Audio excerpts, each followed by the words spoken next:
Aujourd'hui encore, quand je travaille manuellement, quand je vois mes mains travailler, j'ai l'impression de voir les mains de mon père quand j'étais gamin.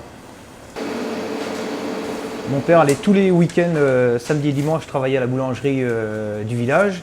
Et donc moi je le suivais. À 10-11 ans, je me souviens m'être levé à 2h30 du matin. Et j'allais avec lui, lui mettait principalement au four. Et puis de fil en aiguille, c'est moi qui l'ai remplacé au four. Et puis après, lui, il y allait de moins en moins. Et je suis devenu apprenti dans l'entreprise.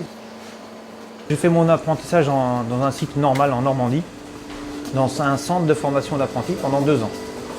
Après la deuxième formation, donc c'était celle chez les Compagnons du Devoir pendant 6 ans. Après, j'ai passé mon brevet de maîtrise.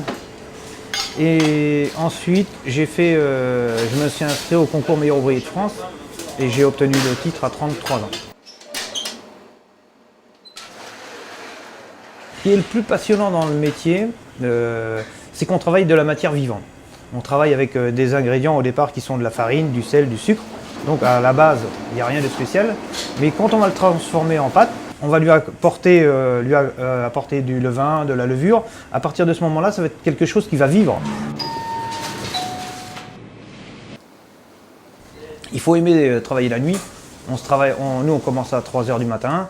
On ouvre le magasin à 5h30 jusqu'à 20h30 le soir.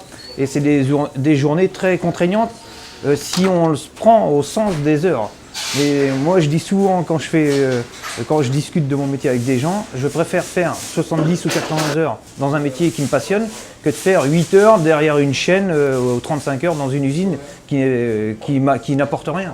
Tandis que le métier de boulanger, on construit, on fabrique, on transforme, on donne la vie aux produits tous les jours. Donc ça, c'est quelque chose de phénoménal. C'est une chance.